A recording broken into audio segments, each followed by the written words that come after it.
Bonsoir tout le monde, merci d'être venu ce soir écouter un message d'amour en fait. Parce que la conversation que je vais avoir avec vous, c'est sur un thème qui s'appelle « Se reconnecter à notre puissance dans l'amour ». Une des clés est le Ho'oponopono. Ho'oponopono est toujours une philosophie issue d'un enseignement ancestral qui vient du Huna et des 12 tribus d'Israël. Cet enseignement-là est utilisé par plusieurs peuples qui sont des gens comme les Autochtones et tout ça. Ce sont des personnes qui utilisent cette philosophie-là. Maintenant, il y a plusieurs dizaines d'années, il y a une dame qui s'appelle Morna Simeona, qui est une Kahuna. Kahuna, c'est gardienne d'un secret, donc une grande sage. Elle a fait une méthode. Et cette méthode-là s'appelle SITH, S-I-T-H, Self-Identity Through Ho'oponopono. Et cette méthode-là, il y a très peu de gens, il y a une seule personne en Europe qui sont autorisés à la diffuser. Donc moi, je n'ai pas le droit de la diffuser. C'est pour ça que moi, je vous parle de la philosophie Ho'oponopono, qui est un des nombreux chemins pour atteindre Rome. Vous allez me dire, comment ça pour atteindre Rome? Savez-vous comment les Romains appellent Rome en italien? Roma. Et Roma, ça veut dire, à l'envers, amour. En fait, tous les chemins que vous allez prendre sont des bons chemins si ce sont des chemins qui vous amènent à l'amour. L'amour de vous en premier et l'amour des autres ensuite. Donc, dans ce sens-là, Ho'oponopono, pour moi, est un merveilleux chemin qui nous amène à l'amour de soi et aussi à l'amour des autres. J'ai un grand professeur qui a existé ou qui n'a pas existé, je ne le sais pas. Mais moi, je l'appelle mon ami JC. Parce que mon ami JC, c'était un hippie de l'époque, il y a 2000 ans. Et ce sont ces enseignements qui, pour moi, sont les bases d'une belle vie pour être heureux. Et dans cet enseignement-là, il est dit « Aime ton prochain comme toi-même ». Donc, c'est la base de tout l'enseignement. Pour aimer son prochain comme soi-même, il faut penser que son prochain, c'est un miroir pour nous. Donc, on va parler de la loi de la résonance, on va parler de la loi de l'attraction, on va parler de tous les enseignements que Gandhi a donnés aussi.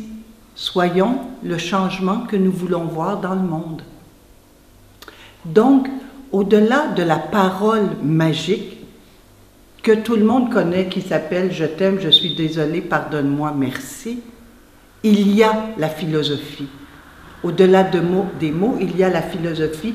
Il y a aussi l'application en conscience de changements que vous devez apporter à votre vie, de changements que vous devez apporter, que nous devons apporter à notre façon de penser pour être heureux. Parce qu'en fait, c'est ça qu'on a à faire. Être heureux. Donc, ce qu'on appelle la gratitude dans le Ho'oponopono, vous pouvez l'employer régulièrement dans vos mots et dire « Grâce au fait que j'ai perdu mon emploi, maintenant je peux me réorienter dans quelque chose que j'aime. » C'est dur à dire au début, je vous assure que c'est dur à dire. Grâce au fait que j'ai eu telle problématique avec mon conjoint, on a pu aller suivre un cours de développement personnel, exemple, et retoucher l'essentiel en nous. Parce qu'en fait, on retourne à l'essentiel. On retourne à l'amour de soi et on retourne à la notion de être en paix. Si chacun de nous, on arrive à être en paix à l'intérieur de soi, bien la paix va aussi rayonner à l'extérieur de soi. L'enfant intérieur, dans le langage hawaïen, s'appelle Uni'ipili. Et c'est le lieu, c'est l'espace symbolique et c'est l'espace physique où sont logées toutes les mémoires.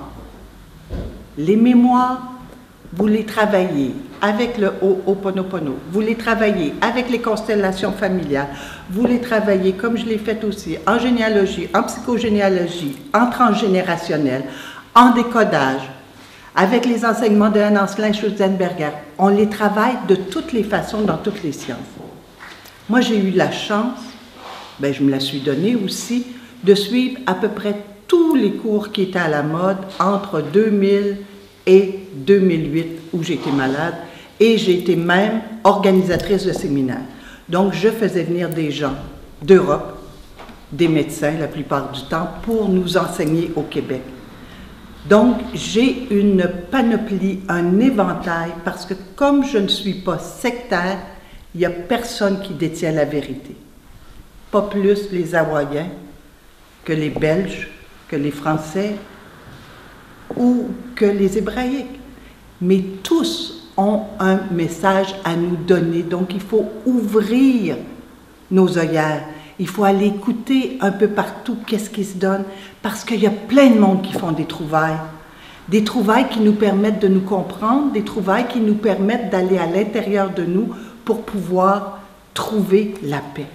Et dans les enseignements du Dr. Hewlett et dans les enseignements du Ho'oponopono, on dit « Vous n'avez pas besoin de savoir c'est à cause de qui.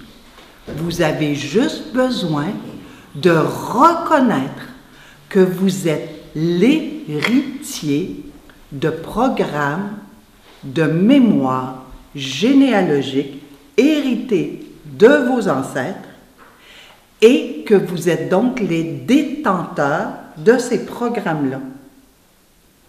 C'est vrai que vous n'avez pas choisi. Vous êtes des héritiers de. Vous avez eu un sperme, vous avez eu un ovule sur lesquels toutes les informations étaient marquées déjà. Et vous avez fait un amalgame et c'est votre vie. Mais votre vie, vous l'avez construite grâce à des informations qui venaient d'un papa et d'une maman.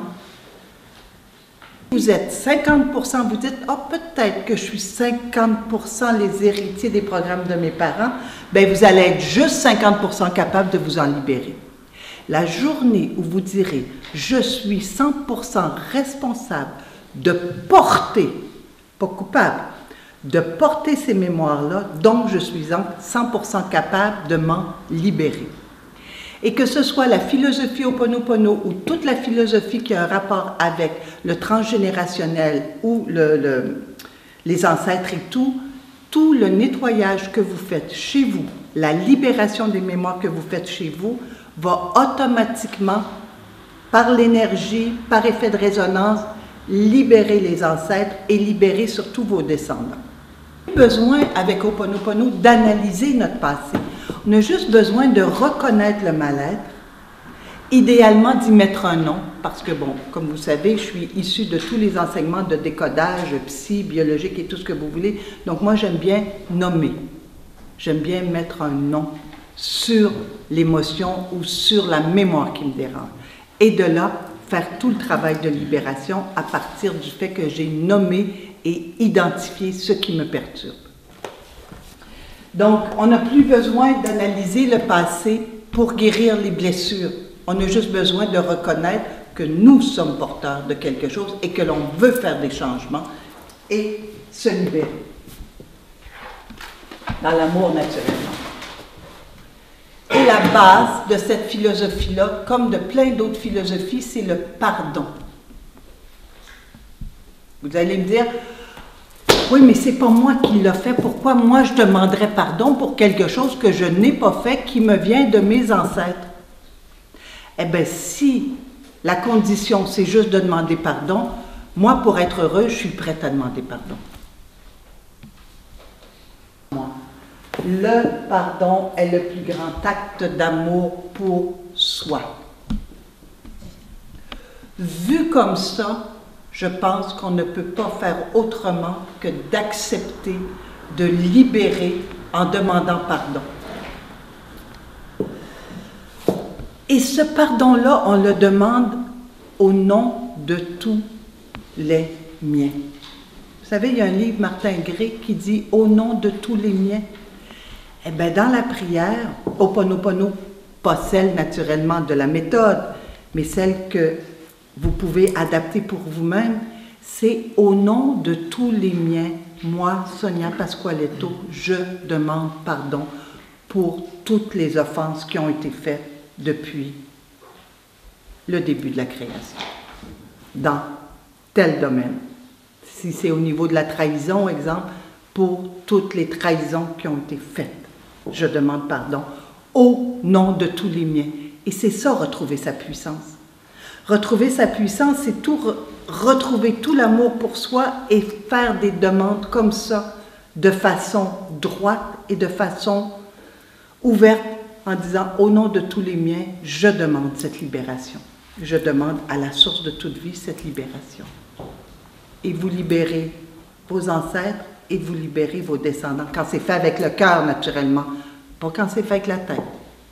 La mauvaise habitude de toujours aller régler vos choses de la même façon que le passé, qu'est-ce qui vous a rendu malheureux dans le passé, demandez-vous. Est-ce que je veux être prisonnier de mon passé ou pionnier de mon futur? Ah ben moi j'ai choisi, je suis une pionnière. Et vous? Ça, c'est de choisir d'agir en être responsable. Chaque événement, chaque personne, chaque épreuve est dans votre vie pour vous permettre, pour vous donner l'opportunité de vous libérer d'une mémoire. Et comme ça, au lieu d'être victime, vous touchez la puissance en vous au lieu de toucher la victime. Donc dans le cerveau, grâce aux enseignements d'Anne-Marie Primat, vous avez 3 grands niveaux. OK, on ne fait pas un cours de bio sur le cerveau, mais on essaie d'apprendre au moins les niveaux de conscience. Donc vous avez un premier niveau de conscience qui est corporel. C'est avec tous vos systèmes d'organes, vos systèmes nerveux qui amènent l'information à la moelle épinière et qui vont voir l'ordinateur central qui s'appelle le tronc cérébral. Pour ceux qui ont appris, ça s'appelle le cerveau reptilien. Pourquoi? Parce que les petits reptiles, la petite tortue qui sort de son œuf, elle peut facilement aller à la mer sans avoir besoin ni de papa ni de maman. C'est là qu'il faut aller travailler. Et les premières communications qu'il faut faire, c'est la communication entre mon cerveau conscient, mon cerveau intellect, mon mental, que le Ho'oponopono appelle la mère, le Wane. Donc, c'est la mère qui s'occupe des besoins de l'enfant. C'est la mère qui va aller commencer la réconciliation avec son enfant intérieur et la communication avec l'enfant pour savoir qu'est-ce qu'il y a là, dans le coffre-fort ici, que l'on peut libérer pour se sentir mieux. Pas pour le remplacer par quelque chose d'autre. À la différence des autres philosophies qui nous ont été enseignées, l'univers, dit-on, n'aime pas le vide. Mais dans la philosophie Ho'oponopono, l'univers aime le vide. Pourquoi? Parce que c'est dans le vide que la vie peut circuler. Vous savez que vous avez hérité de votre père puis votre mère, qui ont eux-mêmes hérité de leur père puis de leur mère, qui avaient eux-mêmes hérité de leur père et de leur mère. Avez-vous déjà calculé le nombre d'ancêtres que vous avez? Ben moi, je l'ai fait. J'ai tellement fait d'arbre généalogique pour comprendre c'est à cause de qui mes malheurs, que là, j'ai décidé d'en faire un beaucoup plus simple. Alors, vous ferez le calcul chez vous à raison de une génération par 25 ans et juste les parents, donc juste les géniteurs. Donc, première génération, moi, une personne. Deuxième génération, 2 personnes, mes parents. Troisième génération, mes 4 grands-parents. Quatrième génération, mes 8 arrière-grands-parents. Donc, les 8 arrière-grands-parents, plus les 4 parents, grands-parents, plus les 2 parents, plus moi, ça fait déjà beaucoup de monde. Mais si vous remontez 800 ans en arrière et que vous doublez toujours comme ça devient qu'en 1200, c'est-à-dire il y a 800 ans, 32 générations très exactement, vous auriez eu chacun d'entre vous 2 milliards de géniteurs. Accumulés au fur et à mesure des 32 générations, ça fait 4 milliards de personnes qui vous ont laissé chacun leur mémoire. Les annales akashiques, ça ne sert à rien d'aller trop loin, vous les avez sur chacune de vos cellules. Ça n'existe pas comme ça. Pourquoi? Parce que il y a 800 ans, il n'y avait que 400 millions d'êtres humains sur Terre. Conclusion. Nous sommes tous cousins de la fesse gauche. Et c'est pour ça que je vous dis que je sais que quand on travaille l'inconscient, le tronc cérébral peut modifier aussi les informations qu'il envoie au corps. Parce que mon corps, moi, s'est réajusté et s'est rééquilibré. Donc, forte de toute cette souffrance, parce que la souffrance, ça m'a fait avancer à coups de pied dans le derrière, je suis bien d'accord, mais ça m'a fait avancer à l'époque. Maintenant, c'est plus doux. C'est ça, lâcher prise. À un moment donné, il faut être assez intelligent pour savoir dire, ben oui, je m'abandonne dans les mains du divin, mais à un moment donné, on vit dans la terre aussi, hein, sur la matière, puis dans l'incarnation, donc il faut aussi faire des choses de l'incarnation. Donc, il y a un lâcher prise déjà émotionnel, mais à un moment donné, il y a des... Hein, il y a encore notre intellect qui fonctionne, puis il faut aussi qu'on fonctionne dans la vraie vie. Donc, tout est relatif, madame. Il n'y a rien de noir, il n'y a rien de blanc. Ça dépend des associations que vous faites et ça dépend aussi des associations qui sont faites dans votre cerveau. Ça, c'est la programmation neurolinguistique. C'est un autre truc que j'ai fait aussi, la programmation neurolinguistique. On va trouver quelles sont les associations que vous avez faites. Si je vous dis de lâcher prise puis de vous lancer dans l'eau et que vous avez une sainte peur de l'eau, c'est pas le temps de lâcher prise parce que votre cerveau va se disjoncter, votre cerveau bio va se disjoncter puis il va vous faire une crise de panique ou quoi que ce soit. Donc, il ne faut pas aller contre la nature non plus.